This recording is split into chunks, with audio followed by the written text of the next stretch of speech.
Chapter 1. The Monster from the Deep. I am Professor Aronnax. My job is to study everything dead or alive under the sea. I see beautiful and ugly things down there, but there is one strange experience that stays in my mind like a nightmare.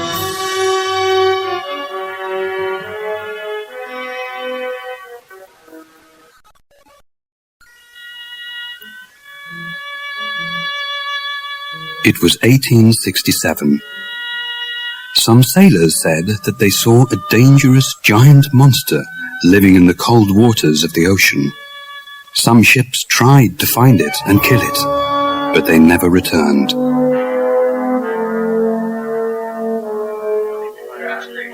People said it looked like a whale. It was 300 feet long.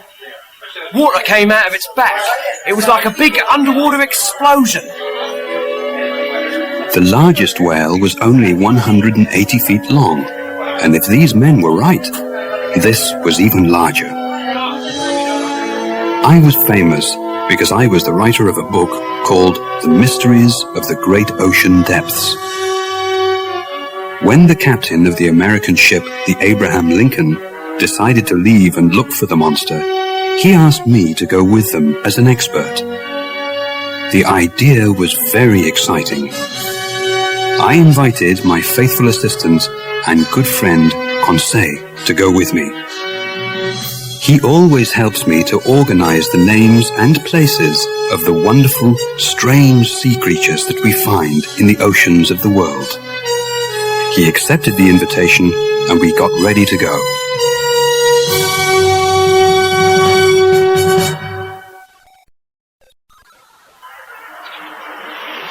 The Abraham Lincoln left New York Harbor on the 3rd of July, 1867.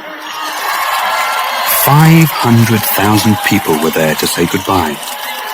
Ned Land, the famous whale killer, was also on the ship.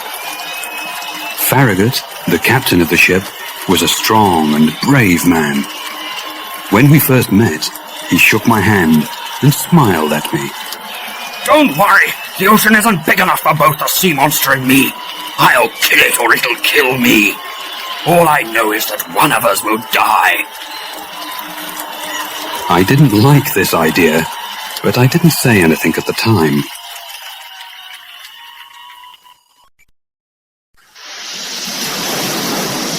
We sailed for 3 months, and we never saw the creature once. The men wanted to find and kill the sea monster, but after all this time, everyone on the ship started to believe that there was no monster. And then, it happened. It was night time, and we were 200 miles off the coast of Japan, when suddenly, Ned Land, the harpooner, cried out, There it is! Don't lose it! I want it dead or alive! The men on the ship began to run and shout. Get the rope! Prepare the cannons! The creature looked as if it was asleep. We could see it because there was a strange light under the water. Then, a cannon fired at the monster. A cannonball hit it, but it didn't move. Captain Farragut didn't know what to do. My God! If a cannon can't kill this monster, what can? Just then, I saw Ned Land with his harpoon in his hands climbing to the front of the ship. Everyone watched him silently. I saw the harpoon leave his hand and hit the giant creature right in its back. Water shot out of the wound. Its force knocked me right out of the ship into the dark, cold ocean.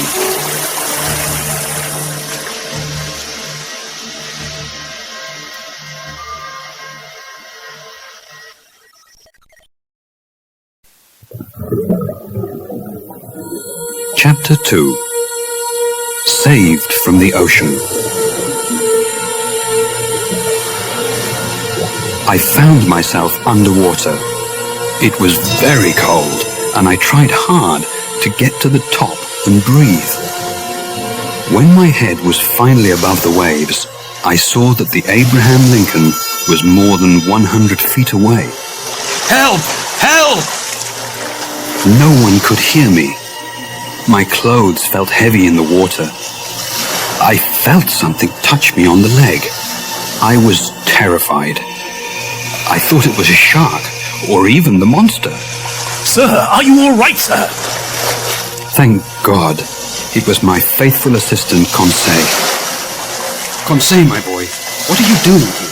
When I saw you fall into the water, sir, I felt it was my duty to follow you. But why did you risk your life to save mine? Your life, sir, is more important than mine. Thank you. You are a true friend. But what happened to the ship? I'm afraid the whale hit the ship, sir. It can't turn around. It was true. The Abraham Lincoln moved away from us. It couldn't turn back. It was dark, and we knew that we had to stay in the water for the night. We hoped that in the morning, someone from the ship could see us, if we were still alive. We were tired. We tried to help each other swim. The moon came out from behind the clouds, and we saw that the Abraham Lincoln was too far away. Just then, we felt we couldn't swim any longer.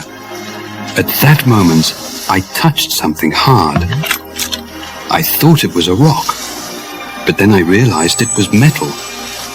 Conseil and I held onto it, and then we heard a voice. Hey, hey! Over here! It was Ned Land's voice, but we couldn't see him. We tried to move onto this strange metal object to get close to him. It's me, Ned! Ned Land! Did you fall into the water too? I sure did, and it was a good thing I landed on this. I landed on the monster. Monster? You mean we're on the monster? Yes, and it's moving. Only it's no monster, it's a ship. He was right. What all of us thought was a large whale was a 300-foot-long underwater ship. Ned sat on a platform which was on top of the ship. We knocked on the ship's sides, but they were too thick, and no one heard us. We heard the noise of the ship's engine. I only hope it doesn't go under the water. The mysterious ship began to sink before Ned finished his sentence. Help! Help! Help! Suddenly, the ship stopped sinking. A short man in strange black clothes opened a secret door on the top of the ship. When he saw us, he ran back inside, frightened. 2 minutes later, 6 large men with black masks came out, took us by the arms, and took us down inside the ship.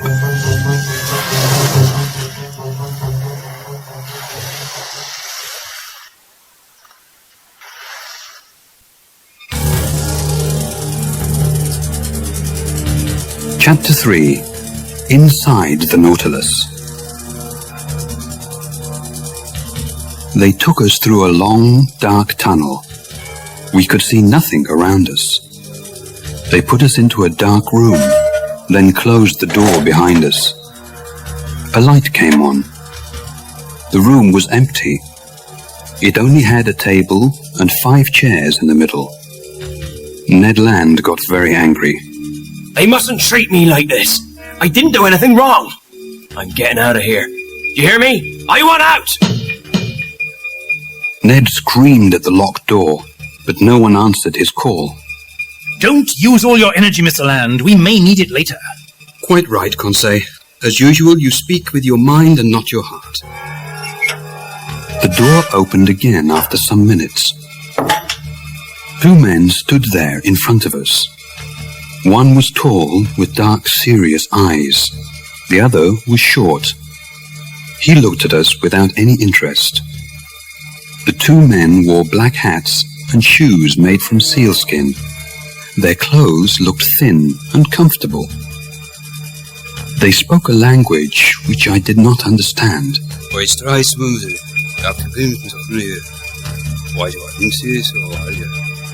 spoke to them in French, German, and English, I told them our story, but they did not seem to understand. Mr. Land got angry again. You listen to me! You let us off this ship, or... There's no reason to be angry, Mr. Land. It is I who should be angry with you. The tall man was calm, and he spoke perfect English. He surprised all of us, and we didn't say a word. You are on the Nautilus. I am its captain, and my name is Captain Nemo. This ship and my own life is a secret to the outside world. I do not want to see that world again. I live here under the sea. You will stay here with me, but you will have the same freedom everyone else on the ship has. What does that mean, Captain? That means that you are free to see all the wonderful things under the sea. No man in your world can ever see these things. I am saying, gentlemen, that you are very lucky. You mean we'll never go home again? That's impossible! Mr. Land, you gave me no choice. I do not want anybody to know my secret. You attacked my ship. You found me. Now you must do what I say. Ned Land was not happy at all. I can only say that I was very interested in this strange man. Where did he come from? Why did he leave our world? Captain Nemo spoke to the short man in their strange language. Then the short man left us. Then he tried to be friendly. You will not find life on the Nautilus so bad. We have wonderful food, and your rooms are very comfortable. The captain showed Ned and Conseil to their rooms, but he stopped me for a moment. Professor, may I show you something? Why, of course. Captain Nemo took me down to the bottom of the Nautilus, where there was a room like a large museum. It had pictures by famous painters on the walls and glass cases with beautiful shells from the sea. I read your book, Professor. You know a lot about sea life. You see, I enjoy sea life. You have things here that most people only read about, Captain. Well, I enjoy this room, but what I really prefer is looking out there. The captain pressed a button, and two of the walls opened up. Behind them, there were large glass windows looking out onto the sea. A white light coming from the ship made everything easy to see.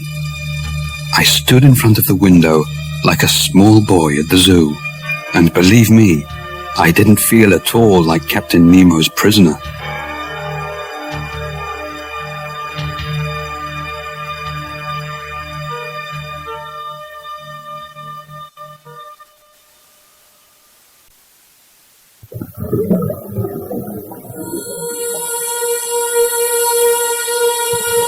Chapter 4.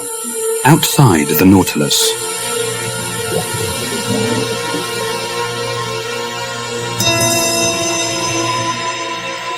The Nautilus traveled underwater, watching the mysteries of the ocean. The captain and his crew were excellent hosts. They gave us wonderful seafood, and we were free to visit any place we liked on the ship. We traveled near the coasts of Australia and Papua New Guinea. I enjoyed seeing all the strange sea life of these waters. I had enough information to write a new book. But Ned Land was not happy on the Nautilus. He was a whale hunter, and his life was above the water, hunting whales. One morning, he asked Conseil and me to go to his room to talk. I want to talk about our escape. Our escape? We're underwater. How can we escape? Not now. This ship goes above water every 2 days to fill it with clean air. When we're near land, we have to try to escape. The waters we are in now are full of sharks, Mr. Land. I know that, Professor. We'll wait. When we get close to a country we know, we'll try to escape. But how will we leave the Nautilus? Ned Land had no time to answer this question. There was a loud crash, and we all fell to the floor. The lights went on and off, and the engine stopped. The top of the Nautilus was just above the surface of the water. I saw Captain Nemo on the platform outside the ship. The ship was between two large rocks, unable to move. We had to wait 6 days for the water to rise before the ship could leave. The captain didn't seem at all worried. The sea brought us here. The sea will take us away. We were very close to Papua. I could see it from the ship. Ned Land asked the captain if we could go on land and hunt some animals, because he didn't want to eat fish. Captain Nemo let the three of us go. This didn't surprise me at all. There were only cannibals on Papua. We couldn't escape because they would kill us. There was a small boat on the Nautilus which we used to get to land. Captain Nemo gave us guns, and we were all excited to return to land and feel free again.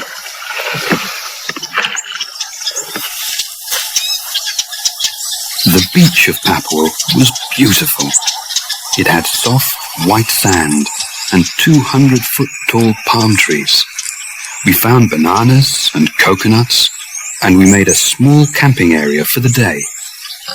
Some wild animals came out of the forest and ran away. Conseil was at first frightened. I thought they were the cannibals. Don't worry, Conseil. It's not yet lunchtime. We all laughed, then continued looking for fruit and vegetables. We walked through the tropical forest. We were so excited by this new adventure that we forgot where we were walking. We were far from the beach. I felt something small hit my head. I think I was hit by a rock. A rock? There's another! Suddenly, we saw others moving through the forest. Professor, sir, we are not alone. There were cannibals everywhere. We ran back to the beach. They followed us. They carried spears and shouted in a strange language.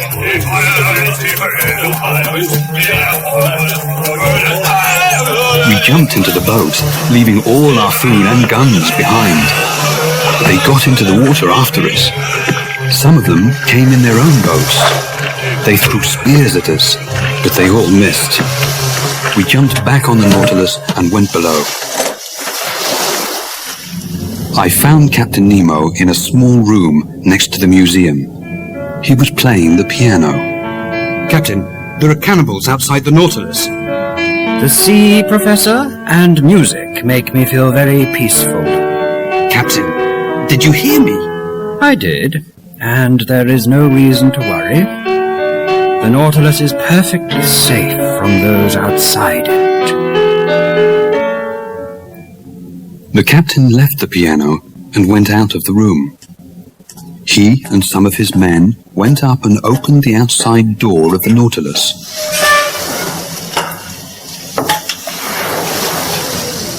Several cannibals looked down inside. One tried to get in, but when his hand touched the ship, he screamed. Another tried the same thing, and he also screamed. Soon, all of them swam away. You see, Professor, there is electricity around that door. Anyone who touches it feels great pain. I felt terrified. The captain had everything he needed to protect himself and his men. He also had everything he needed to keep us prisoners.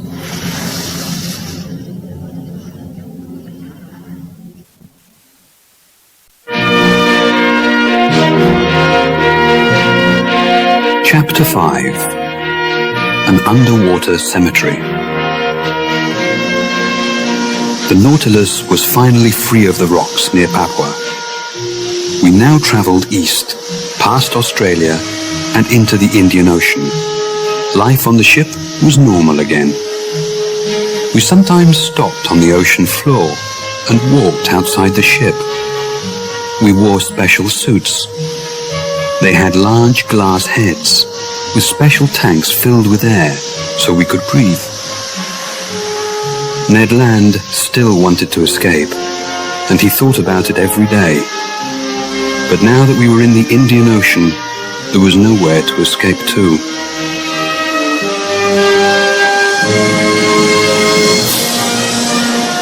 One afternoon, while the Nautilus was on the surface of the water, I went upstairs to have a look outside. I saw Captain Nemo looking through a telescope at something far away. He said something to one of his men, and the man went downstairs quickly. The captain looked very serious. I had a small telescope with me, so I put it up to my eye to see what he was looking at. At that moment, I felt a strong hand knock the telescope away from my eye. Professor, I want you to go below. You, Mr. Land, and Mr. Conseil will stay in your rooms until I say you can leave. May I ask why? No. There was nothing more to say. Captain Nemo was upset about something, and he had the power to tell us what to do. I went to my room quietly. They served our dinner in our rooms. I fell asleep quickly. When I woke up, I thought that they put something in our food to make us sleep. The next afternoon, Captain Nemo suddenly opened my door. He came in with one of his men. He looked very worried. Professor, do you know anything about meds? Do you mean, am I a doctor? Yes. I know some things. Why? I have a man who needs help. Could you have a look at him? Of course. Captain Nemo took me to a room where there was a man lying on a bed. He had white bandages on his head. There was blood on the bandages, and the man looked very sick. He was cold and white. I told Captain Nemo that he would not live. The captain's face changed. He looked very sad, and there were tears in his eyes. May I ask what happened? The captain turned away from me. What does it matter? A man will die. Isn't that enough?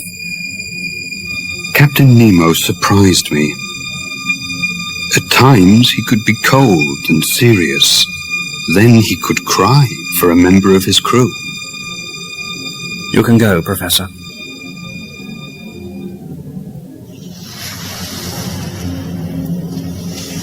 The next day, I saw the captain on the platform. It was a bright, sunny day.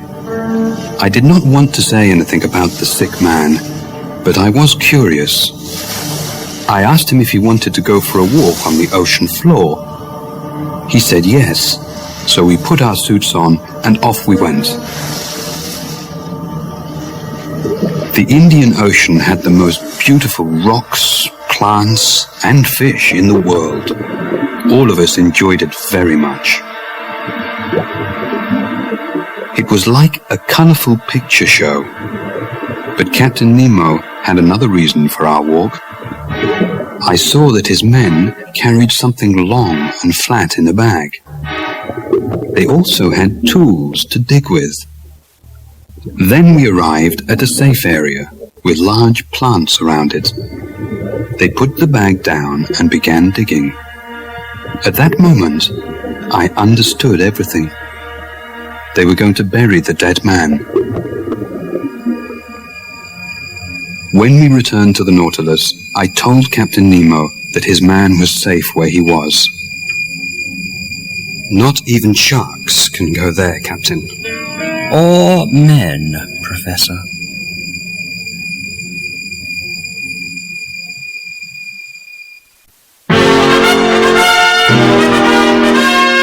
Chapter 6. The Giant Pearl and the Shark.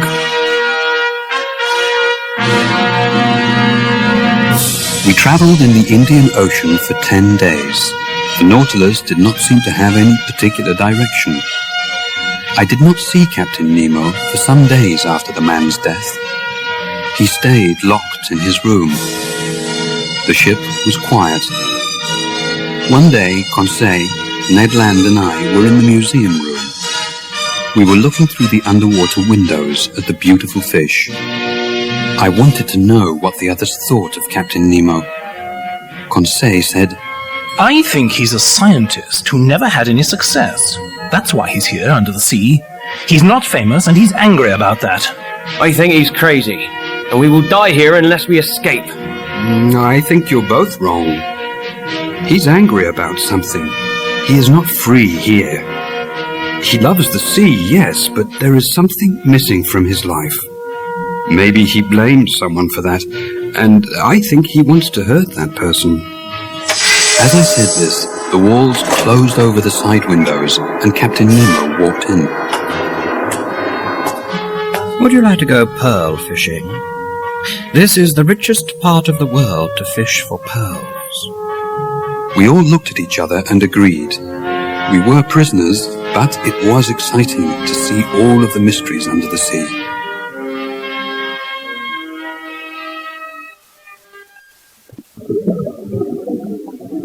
The ocean near India has thousands of oysters. The pearls inside them can cost hundreds of dollars. There are many sharks in these waters, and it's very dangerous to go looking for pearls there. I didn't like the idea of sharks.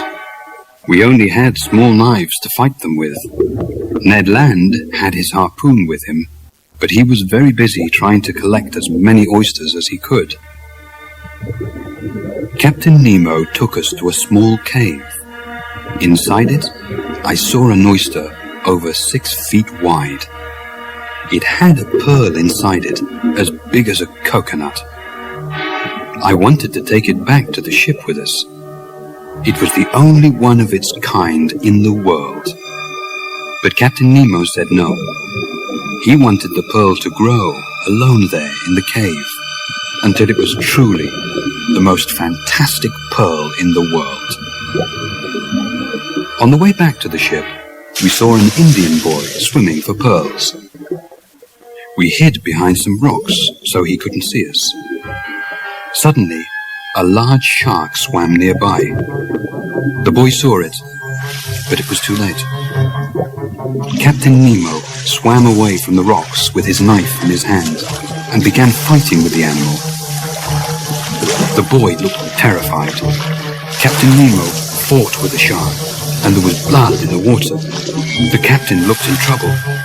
Immediately, Ned Land attacked and killed the shark with his harpoon. The captain was safe, and I was so surprised that I couldn't move. When we got back to the Nautilus, the captain thanked Ned Land. You saved my life, Mr. Land. Thank you. Don't thank me. I kill sharks and whales because it's my job. I didn't do it for you. Come, Mr. Land. That's a horrible thing to say. It's all right, Conseil. I understand, Mr. Land. I saw in his face that he did understand Ned Land. We were prisoners. Ned Land's only thought was to escape. Captain Nemo understood that thought. He would feel the same way if he were in Ned Land's position.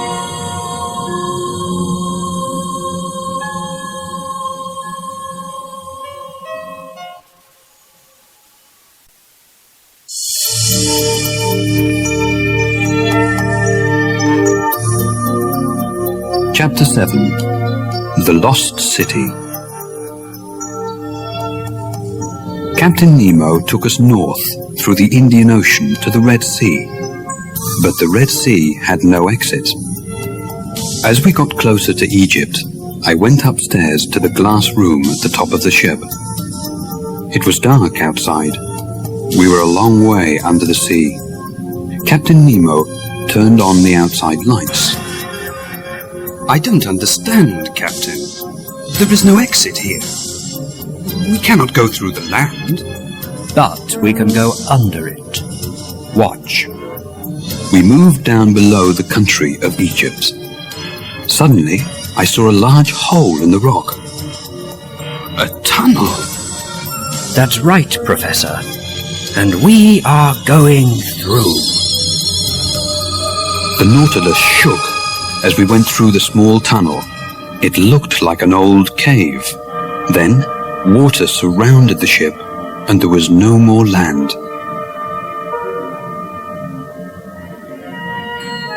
When Conseil and Ned woke up, I told them that we were in the Mediterranean Sea. But how? Who cares how? Now's our chance. When we go up again, we're going to escape. We're close to Europe, and we can take the small boat to get to land. Do you agree? I could not think only of myself. Conseil loved the sea, but I did not think he wanted to live his life there. Ned Land could not escape without our help. I agree. Only tell me when you are ready. But the Nautilus did not go near the surface of the water again for some time. In fact, we went further down. Ned Land stayed in his room. I felt sorry for him, but I loved the sea. For many hours, I stood in front of the window in the museum. We sailed through the Mediterranean Sea and entered the deep, mysterious Atlantic Ocean. The ocean became dark, and we continued to go further and further down. Captain Nemo came into the museum as I studied the ocean floor. I have a little surprise for you, Professor. As he said this, a bright light appeared from behind the mountain of rocks in front of us. What is it? Just watch. We came closer to the light, and I could see trees on the ocean floor. That's not possible. The Nautilus moved up over the mountain, and I saw that the light came from an old underwater volcano.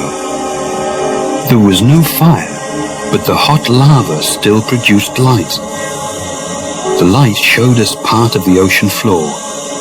There were stone houses and ancient temples on it. I did not understand how such things could be there. It looks like a city from thousands of years ago. It is. It's the lost city of Atlantis. I looked up at Captain Nemo. He never took his eyes off the window. I looked down again. So it was true, I thought. Atlantis did exist, but only Captain Nemo knew for sure.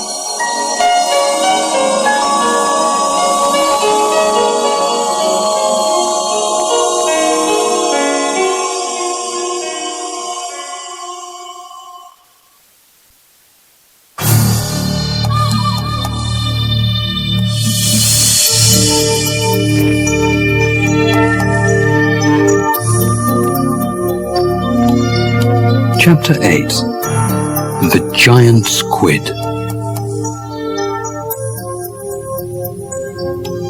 We travelled through the Atlantic Ocean down to the South Pole. We went under the ice and came out on the other side. Imagine what we saw. Penguins, whales, polar bears, dolphins, icebergs. It was like a dream, and we saw it from the inside of the Nautilus.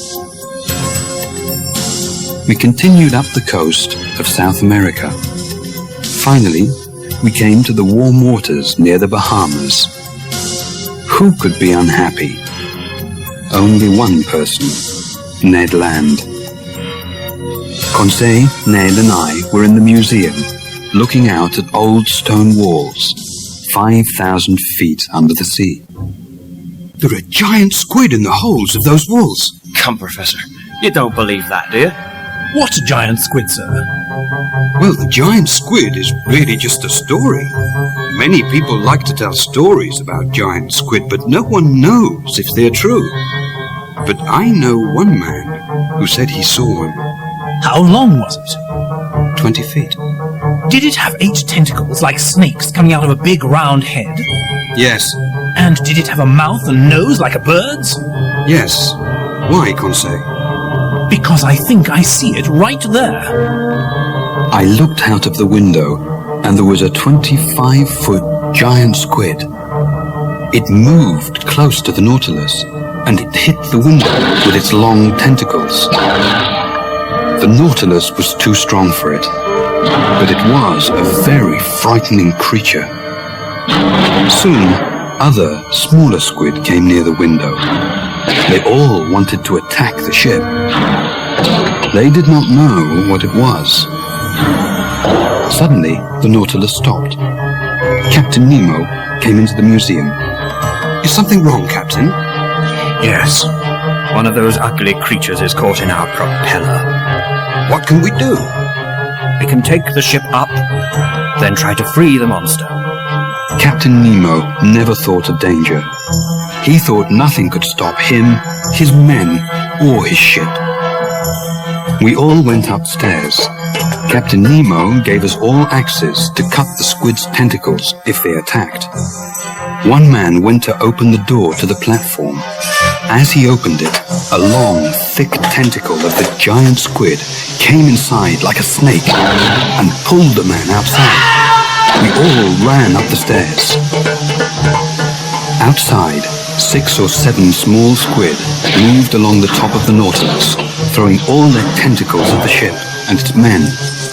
We fought them with our axes, but the large one, the one with Captain Nemo's man in his tentacle, stood holding the man in the air. The man cried for help. I was surprised he spoke English. Captain Nemo attacked the giant squid with his axe. He cut off some of its tentacles. I thought Captain Nemo would save his man. Then I saw Ned Land with his harpoon in his hand. I thought he was going to kill the captain. Ned, don't! But I didn't need to stop him. One of the smaller squid knocked the harpoon out of his hand and threw Ned down. The squid was about to pull him into the sea. Captain Nemo saw this, cut off the squid's tentacle, and saved Ned Land. You saved my life! Didn't you do the same for me? Yes, but... Captain Nemo did not wait for the answer.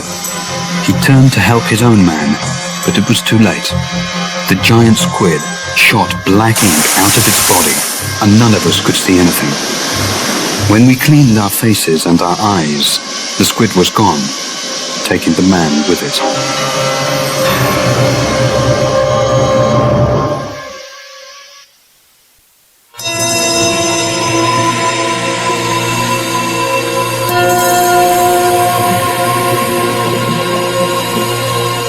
Chapter 9. The Battle. The Nautilus was quiet again. The only sound we could hear was the ship's engine. Captain Nemo stayed in his library. I didn't see him for several days. The same thing happened after the death of one of his men. I thought there was something more to this. Maybe Captain Nemo thought that soon all his men would die, and the Nautilus and his secret would be lost. Ned Land could not wait any longer. I want you to talk to the captain, Professor. Ask him if we can leave. Now is not the time, Ned. It is.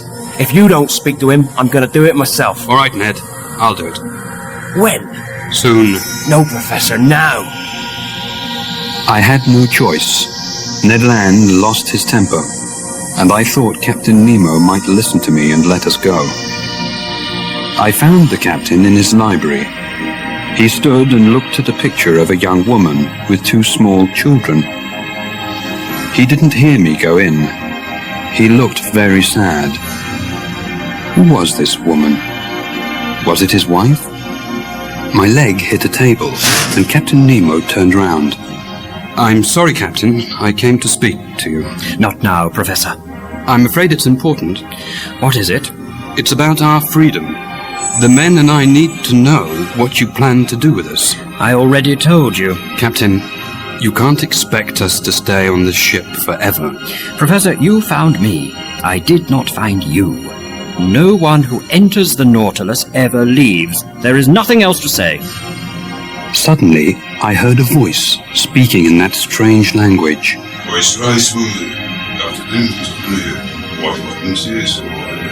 The voice came from another room. It was one of the captain's men. The captain became very angry. Professor, I want you to go to your room. I left the captain, but I didn't return to my room. I went upstairs to the platform.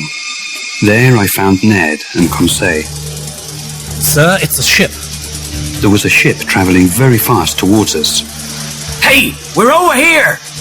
Ned Land tried to call the ship over. The ship answered with cannonball. They're firing at us! Hey, over here! Don't shoot! Suddenly, Ned Land saw Captain Nemo. I want all three of you to go to your rooms now. The ship came closer. Captain Nemo's men got ready to fight it.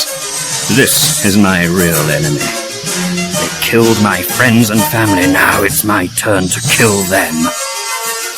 Captain Nemo put a black flag on the Nautilus, with a yellow N in the center of it. We all went down inside the ship. I watched the fight from the glass window in the museum. The Nautilus shook from the explosions of the cannonballs in the water, but it went forward, ready to attack the enemy ship. The Nautilus made a hole in the bottom of the enemy ship with its sharp nose. I saw the men on the other ship fall into the water. There was a loud explosion and then silence.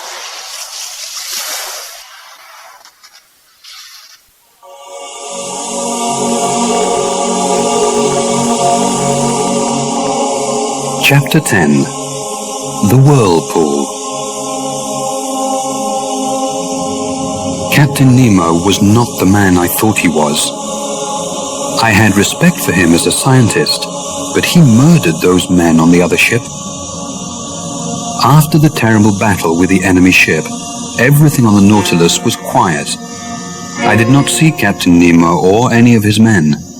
We traveled underwater, never coming up except for air. Ned and Conseil stayed in their rooms.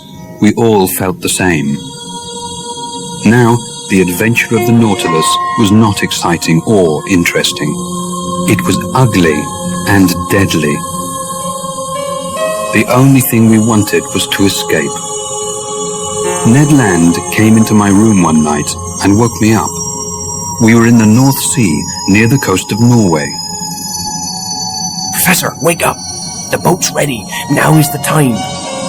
Can you see land? Yes, about 20 miles away. We have to try. I agree. I'll go up first. Conseil is there. Wait for 2 minutes, then come up after me. If anyone stops you, kill him. Ned Land put a fishing knife in my hand and left the room. I looked around one more time. This was my home for 9 months. For most of that time, I enjoyed it, but now I had to leave. As I walked through the museum to the stairs, I heard music coming from Captain Nemo's library. I listened to him playing the piano, and I thought I heard him say, "Enough, oh God, enough!" Those were Captain Nemo's last words.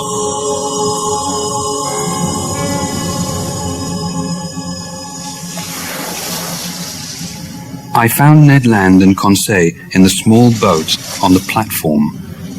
Ned worked quickly to set it free. The Nautilus suddenly began to turn round in circles. The men below began to shout. What's happening, sir? I don't know. Get ready. I'm almost finished. Suddenly, I thought I understood what the men below said in their strange language. The Nautilus was in a whirlpool. The waters off the coast of Norway were famous for this. Boats which sailed into these whirlpools never escaped. What shall we do, Professor? Don't free the boat. We'll never make it. I can't hold it. We're gonna... I heard a loud snap. Something hit me on the head, and that's the last thing I remember.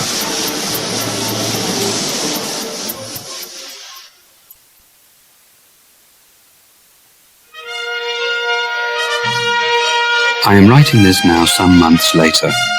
I am safe now. The whirlpool threw our boat away from the Nautilus. Some fishermen found us and took us to the shore. I do not know what happened to Captain Nemo and the Nautilus. Maybe he is still alive, living under the sea. All I know is that we traveled 20 20,000 leagues under the sea, from the Pacific to the Indian Ocean, through the Red Sea and the Mediterranean, across the Atlantic and to the North and South Poles. I saw things that no man from my world will ever see. It was a strange and wonderful adventure, one I will never forget.